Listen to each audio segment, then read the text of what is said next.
सतगुरु के साजिन वाजी प्यारी सात संगत जी, प्यार और सत्कार से कहना धन निरंकार जी। सबसे पहले सतगुरु माता जी का, निरंकारी राजपिता जी का, सात संगत माँ का दासी शुक्राना करती है। जे सतगुरु माता जी की कृपा से हमें ये ब्रह्म ज्ञान मिला है, इस निरंकार के दर्शन हुए हैं। और संपूर्ण अवतार बानी में शहनशाह बाबा अवतार सिंह जी महाराज कहते हैं, जो गुरु का सिख होता है वो दम दम पल पल दास ही बन के रहता है, और वह वही काम करता है जो कुछ सतगुरु कहने करने के लिए कहता है।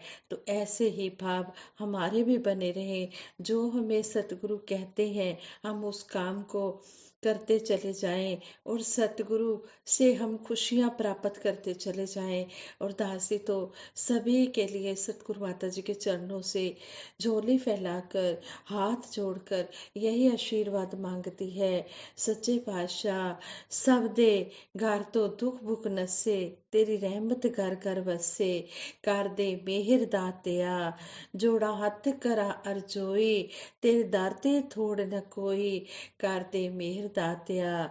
सच्चे पातशाह आप जी सबको इतनी खुशियां देना, किसी को कोई भी कमी ना रहे, सबके घर में खुशियां खेड़े हो, रहमत की बरसाते हो, किसी प्रकार की भी कोई कमी ना रहे, सबको इतने सुख देना सच्चे पातशाह, सबकी झोलियां इतनी खुशियों से भरना कि किसी को भी कोई कमी ना रहे, कोई दुख ना रहे, सभी खुशियों से भरपूर होते हुए अपना ये जीवन व्यतीत करें, यही हाथ जोड़कर अरदास है।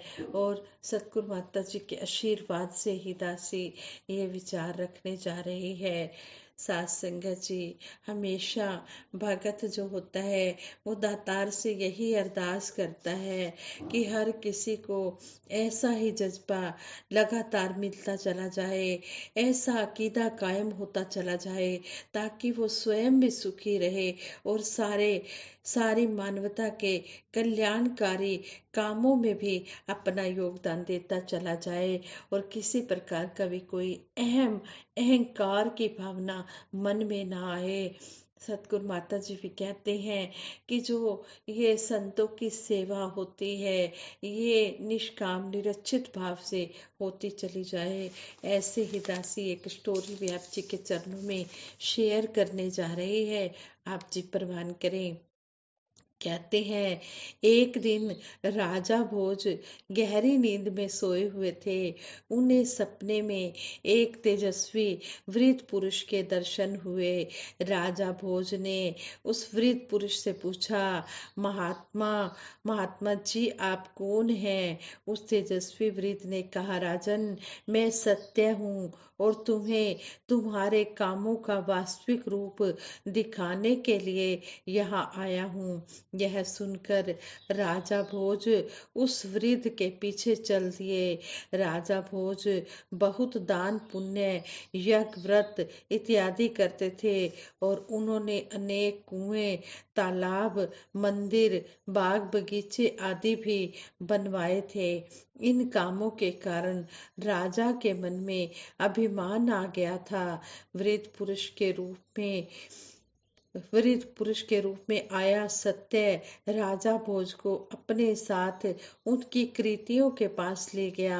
वहां पहुंचकर जैसे ही सत्य ने पेड़ों को छुआ, सब एक एक करके सूख गए, बगीचे बंजर भूमि में बदल गए।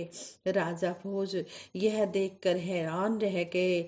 इसके बाद वे दोनों मंदिर पहुंचे। सत्य ने जैसे ही मंदिर को छुआ, वह खंडहर में बदल गया। इसी तरह वृद्ध पुरुष रूपी सत्य ने राजा के यज्ञ पूजन दान आदि के लिए बने स्थानों चीजों को जैसे ही छुआ, वे सब राख हो गए। राजा यह सब देखकर हैरान हो गए। उन्होंने वृद्ध से पूछा, यह सब क्या हो रहा है? महात्मा जी यह सब क्या हो रहा है? क्या मेरे द्वारा किए गए कामों की कोई महत्ता नहीं है? वृद्ध ने कहा, राजन यश की इच्छा से जो काम किए जाते हैं उनसे केवल अहंकार के ही दिखाई देता है। धर्म का निर्वहन नहीं, निस्वार्थ होकर कर्तव्य भाव से जो काम किए जाते हैं उन्हीं का फल पुण्य के रूप में मिलता है, और यही पुण्य फल का रहस्य है। इतना कहकर वृद्ध अंतर्धान हो गया। नींद टूटने पर राजा भोज सोच में पड़ गए। उसी दिन से उन्होंने सच्ची भावना से कर्म करना शुरू किया, जिसके बल पर वे न सिर्फ यश कीर्ति के अधिकारी बने, बल्कि उन्होंने बहुत पुण्य भी कमाया। तो यहाँ पर यही समझाया गया है कि जो निष्काम निरचित भाव से सेवा सिमरन सत्संग करते हैं, जिसमें कोई दिखावे की भावना नहीं रह जाती, दिखावा नहीं रह जाता, जो एक मन एक चित्त होकर सतगुरु के चरणों में जुड़े रहते हैं, उन्हीं का सब कुछ ये सार्थक होता है। उन्हीं की सेवा सतगुरु के चरणों में सफल होती है। कहते हैं यह तन मन धन संतों की सेवा के लिए होता है, लेकिन अपने आप से सेवा भी नहीं होती। सेवा भी तब होती है जब गुरु करवाए। कभी भी ऐसे काम मत करो जिससे किसी को हानि पहुंचे। ये बातें हमें युग पुरुष शहंशाह बाबा अवतार सिंह जी महाराज कह रहे हैं, समझा रहे हैं कि कभी भी ऐसे काम मत करो जिससे किसी को नुकसान पहुंचे। इंसानों वाले कर्म करो, हर एक के साथ भलाई करने की कोशिश करो। ऐसे काम करो जिससे किसी का नुकसान ना हो, बल्कि दूसरों को लाभ पहुंचे। जो तन मन धन से संतों की सेवा करते हैं उनका जीवन सफल हो जाता है। जो तन मन धन से संतों की सेवा नहीं करते उसकी सभी वस्तुएं निष्फल हो जाती हैं। इसलिए सबसे प्यार करना है, सबका सत्कार करना है, भूलकर भी किसी भी महापुरुष की निंदा नहीं करनी, और न ही किसी से ईर्ष्या रखनी है। सदा निरंकार का ध्यान करते हुए संत जनों की संगत में रहना है। जो निरंकार से नहीं डरते उन पर सभी बुराइयां हावी हो जाती हैं। इसलिए प्रेम और सत्कार पूर्वक संत जनों की सेवा करो। निरंकार को अंग संग जानकर हृदय से अरदास करो, इससे आपके सारे काम पूर्ण होंगे। शहंशाह बाबा अवतार सिंह जी महाराज ने इस तरह हमें इतना सुंदर समझाया है, और यही कहा है कि हमने अपना जो जीवन है वो सुंदर ही बिताते चले जाना है।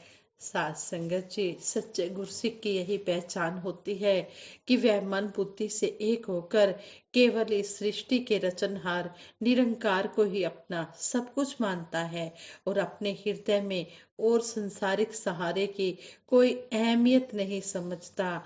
निष्काम और समर्पण भाव से इस निरंकार सतगुरु के श्री चरणों में नतमस्तक होकर अपनी मनमति और चतुराई को त्याग कर अपने इष्ट सतगुरु के सामने गिड़गिड़ाकर अरदास करता है कि आप मेरे पापों गुनाहों को क्षमा करके आगे के लिए सुमति बख्शे।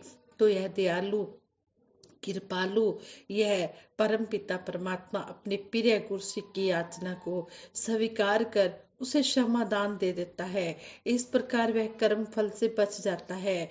चूंकि कर्म पाप का हो या पुण्य का, किसी न किसी योनि में आकर उसका फल तो भोगना ही पड़ता है। सतगुरु समर्थ होता है, और इस आवागमन से छुटकारा सतगुरु ही दिला सकता है।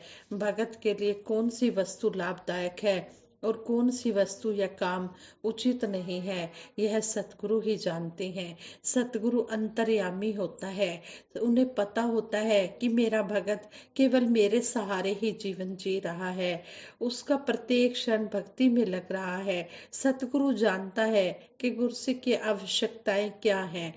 बार बार सिमरन अरदास करने से निरंकार के ऊपर दृढ़ विश्वास और इसके सर्वशक्तिमान और पूर्ण समर्थ होने की अनुभूति होती है। भगत को धराधाम धन, संतान, विधवता, विपद, उपाधियों का मद और शारीरिक बल व लावण्य पर चित्त को नहीं भटकाना चाहिए, यानी कि अपने मन को नहीं भटकाना चाहिए। इसके लिए भगत को संयम की आवश्यकता होती है। इस तरह अपनी नजर जो है, अपने जो मन को है, अपने मन को वास्तविक लक्ष्य पर फोकस रख पाना गुरु की कृपा से ही संभव है।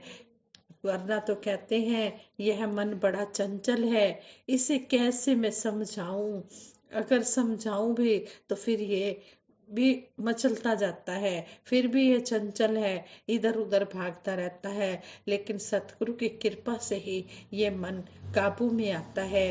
तो यहाँ पर भी यही समझाया है कि कैसी भी परिस्थिति हो उससे विचलित ना होकर मन की शांति व शाश्वत आनंद से कभी भी हमने मतलब दूर नहीं होना है। कैसी भी परिस्थिति हो, हमने इस निरंकार पर अपना ध्यान टिकाते हुए, इसका सिमरन करते हुए हमने उस परिस्थिति से बाहर निकलना है। संत संसार में रहकर भी संसार से न्यारे होते हैं।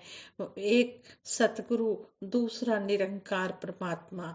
ये सतगुरु और निरंकार में कोई भेद नहीं है, ये दोनों एक ही हैं। सतगुरु साकार रूप में इस धरती पर मानव रूपी चोला लेकर प्रकट हुआ है, और ये निरंकार और सतगुरु दोनों एक ही हैं।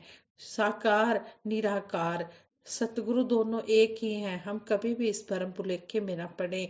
हमें हमेशा यही याद रखना है कि हमेशा कायम दायम रहने वाला अजर अमर अविनाशी ईश्वर ही सत्य है।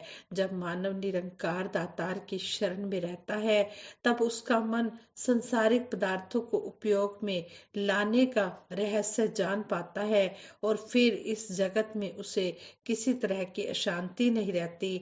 जो भी उसका कर्म क्षेत्र होता है, निरंकार प्रभु द्वारा दिया गया काम समझकर और उसे गुरु सेवा मानकर वह संतुष्ट रहता है। गुरसिक अमीरी में रहे या गरीबी में, हर हाल में खुश रहता है और इस निरंकार का पल पल शुक्राना करता है। इसकी रजा में रहकर स्वयं को धन्य समझता है। इसलिए कहा है कि सिख गुरु दा दम दम पल पल दास ही बन के रहंदा है। ਉਹ ਕਾਰ कमावे गुरसिख जो कुछ सतगुरु कहता है।